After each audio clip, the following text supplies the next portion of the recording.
Welcome. We are here today with Hermann Luttmann, a Flying Pig Games designer and a friend of mine for a lot of my adult life. We've gamed a lot together and drank a lot of beer together and listened to a lot of music together. We're doing that right We now. are As a matter drinking of beers fact. right now. What are you drinking right now? I am drinking a Six Cloud IPA. I don't remember what she said It's either. a local IPA, very good, as most IPAs are, but this one's especially good. Awesome. I'm having a Vienna lager from Devil's Backbone, which is always good. We've got a little bit of an audience with us today, so if you hear some background noise, An annoying audience, by the way. super annoying audience. All right, so I want to go ahead and get a question out of the way.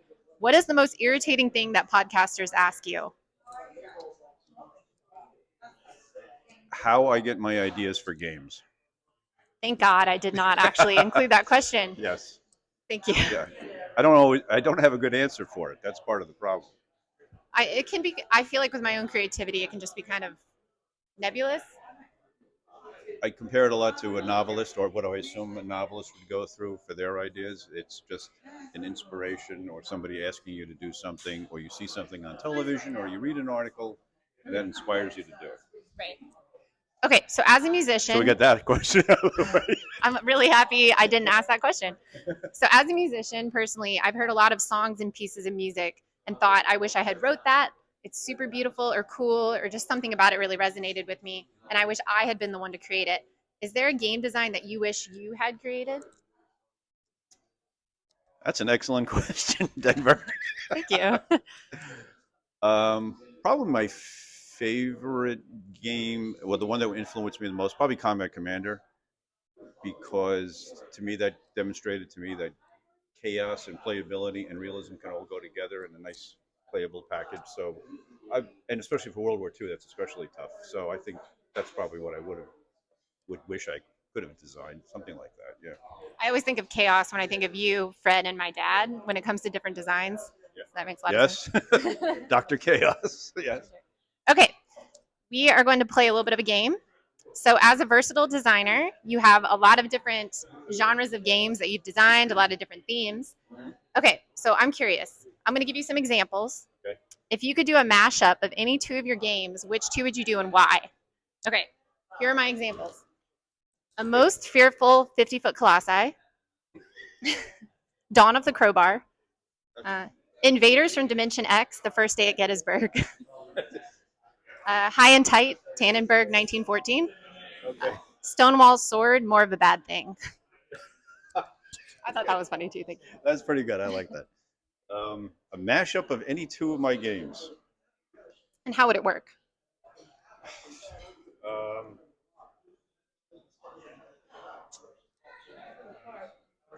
let's say Most Fearful Sacrifice with Dawn of the Zeds.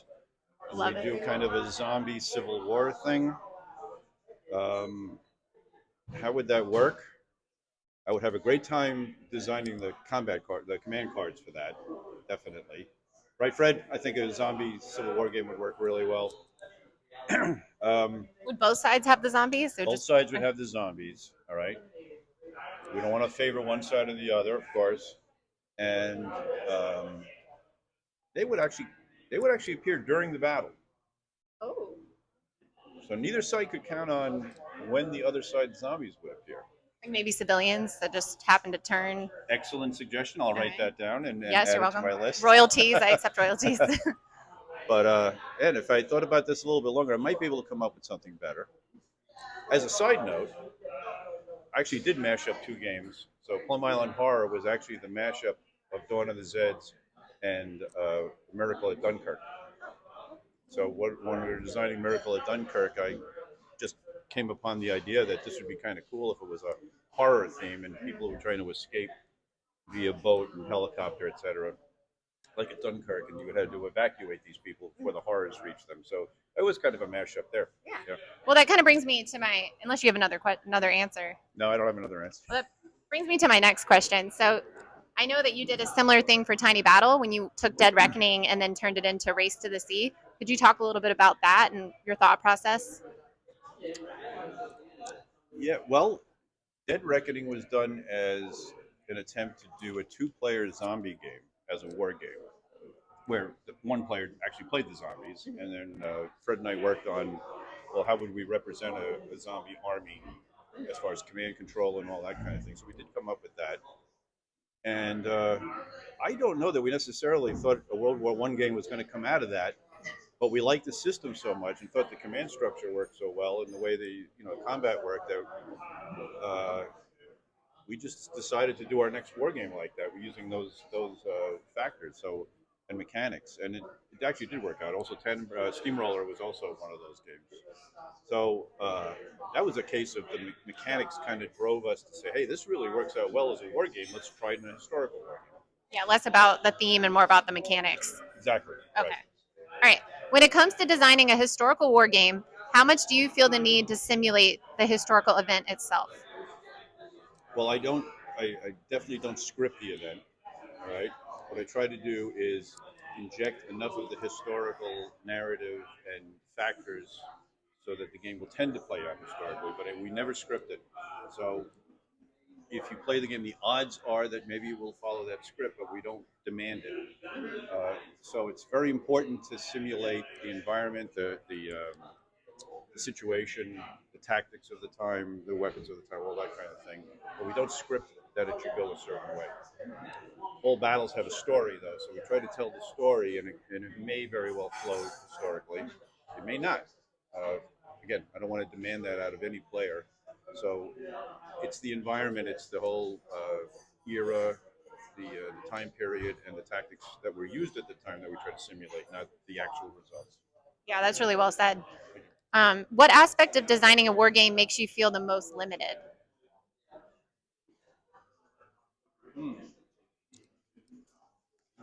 That's another good question. The most limited,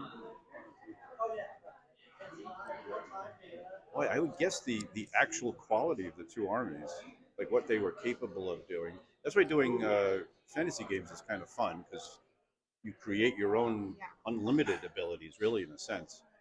So I would think that well, I'll tell you one thing: the commanders that were there. So you're trying to simulate a poor commander, that does limit you on what you're able to do with the game design.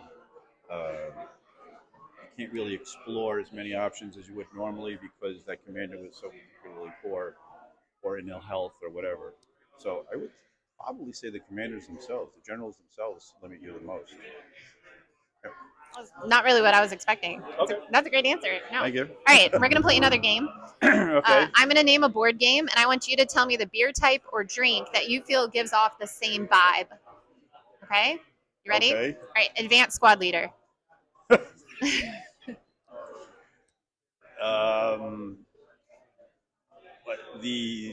see. All right. So super complex. So I'll say some kind of super fruity chocolate coffee stout thing. A little pretentious, Yeah, a maybe. little, yes. All right. Okay, the mind. Oh my God. That's anything laying around the floor of the brewery thrown into a vat and coming out randomly. I guess. Whatever it is, it is. Oh, okay. Oh, but it is fun, though. It is. I had a Yes. blast playing it. Oh, Okay. yeah, it's great. In magnificent style. Boy, that's push your luck, hopelessness, Push your luck, hopelessness. Coors Light. Oh. Okay, but I mean, an approachable everyday beer. I don't know about that, but I guess. okay. When the mountains are blue, it's cold. Yeah. Suro. We played that a few times at Origins last What is year. it? The little dragon game. Remember we played at Origins Oh. last year? Oh yeah, actually I forgot about You that. liked game. that game, I right? did like that game. How about Sapporo? Perfect. Okay, old school tactical. Any of the volumes. Old school would be Rheingold. Okay, that's true. Definitely Yes. Western Front. Yep. The long road. Oh. Okay, so that one's going to be a little exotic, right? So I would say I favor IPA. An IPA with, let's say, a super hoppy IPA, something that really smacks you in the face. Yeah, I like that. That's what he said about the long road. So that's a compliment. That's a huge That compliment. is a compliment because I like that. Yes. Yeah. Exploding kittens. Uh, what do I have left? What other beers do I have left? You can do any type of drink. Yeah, Exploding Kittens. That's another one that's, yeah, but it's really simple, right? So that's a really simple, basic beer. So let's go with Budweiser. Fair. I like it. A lot of rainbows too. So there's kind of like a little connection there. Yes. All right. If you could go back in time and redesign one of your games, what would it be and why? What would you do differently? I would redesign probably my biggest failure, High and Tight, which was the baseball game. That's what Dad said. Yeah, I would definitely take another shot at it. I did that one halfway right, and I didn't finish it right. And I kind of knew it at the time, but it was still early in my career, so I didn't really have enough gusto to really fix it, or at least enough confidence to fix it. Let's put it that way. So I would probably do High and Tight. That's a good guess on your part, by the way. That's a good guess on your part. No, you told me that you weren't happy. Oh, okay. No, wasn't a home run. No. Very good. Thank you. If you had to design a war game using a classic non-war game mechanic, what game and what mechanic would it be? For example, I mean like Monopoly, Scrabble, like basic non-hobby gamer kind of games. That's good because we're actually starting to do that now in real life. We're trying to use more mainstream game mechanics in war games to make them a little more attractive and less convoluted. Yeah. But you're talking about real old. I was thinking, I was trying to think of like people who are not part of the hobby who, like those games like Risk, Monopoly, Scrabble, that everybody has dusty on a shelf somewhere in a bookcase. Right. So in that case, like a Yahtzee type mechanic. Oh, yeah. Right. Oh, that's like a law resistance. Yeah. Right. Yeah. Exactly. So definitely a Yahtzee type mechanic, which is used in a lot of mainstream games or Ameritrash games or card games or dice games now. But trying to get something like that into a war game would definitely work well. Yep. Yeah. I was thinking like an engine building game with Scrabble somehow. Like you put pieces together and it would somehow like push something out. I actually just ordered a game that uses a bingo mechanic. Oh, that's really fun.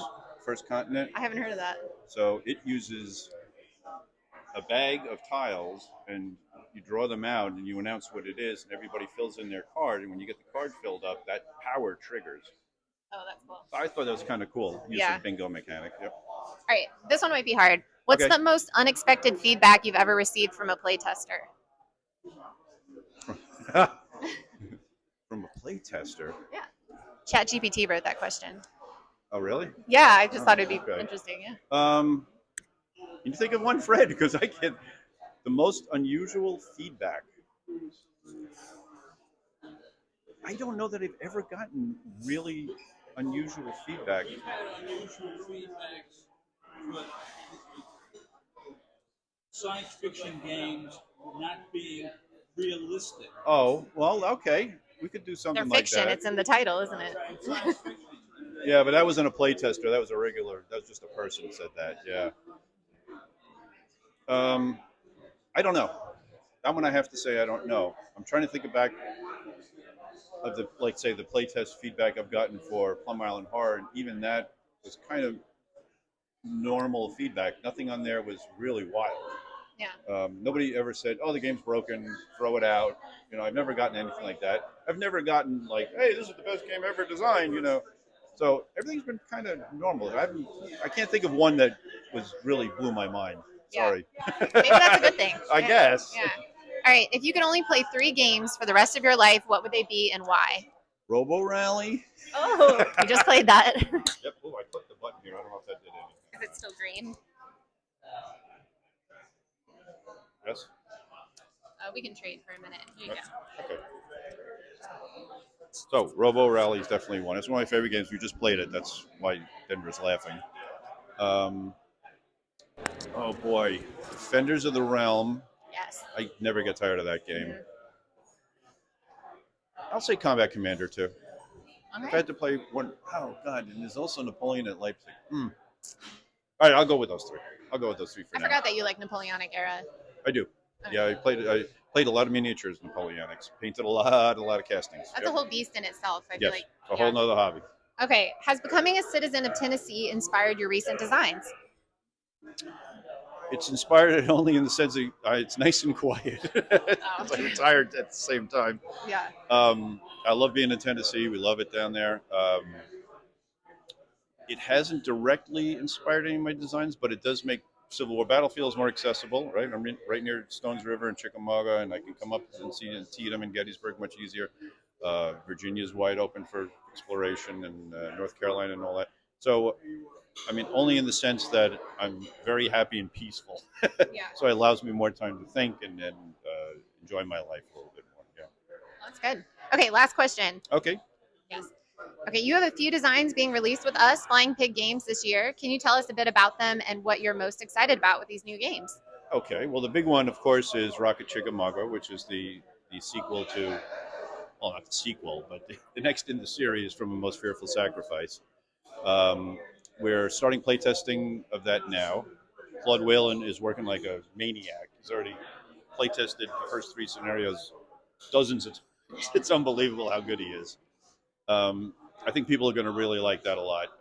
Jose Fowler did a wonderful job on the map. It is reminiscent of Rick Barber. The counters look fantastic. And the game system itself is going to work really well in this environment because it's a very chaotic battle. Chaos. What did I say? Yes, very chaotic battle. A lot of running engagements, units not knowing where the other units are, all that kind of stuff's in this. It's fantastic. So that's coming out fairly soon. It's taken a little bit longer than we thought with the research and all. What else we got coming out? We got Planet of Doom, which hopefully will be the 4th entry in the Invaders from Dimension X. Well, it's not the Invaders from Dimension X series. That was the first game. We just call it that. But it's planning on being the 4th one. Fred's taking the lead on that. And then eventually we're hoping to wrap that all into a nice big deluxe package, maybe, for everybody. So your father and I have talked about doing the next Crowbar.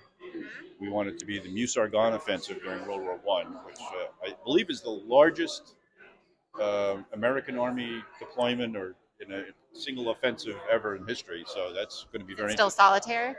Yes, it'll still be solitaire. He plays the Americans advancing on the German lines. Yeah, what? I can't read that. I don't make glasses Okay, on. well, I also spelled the word wrong, so it's probably a good thing.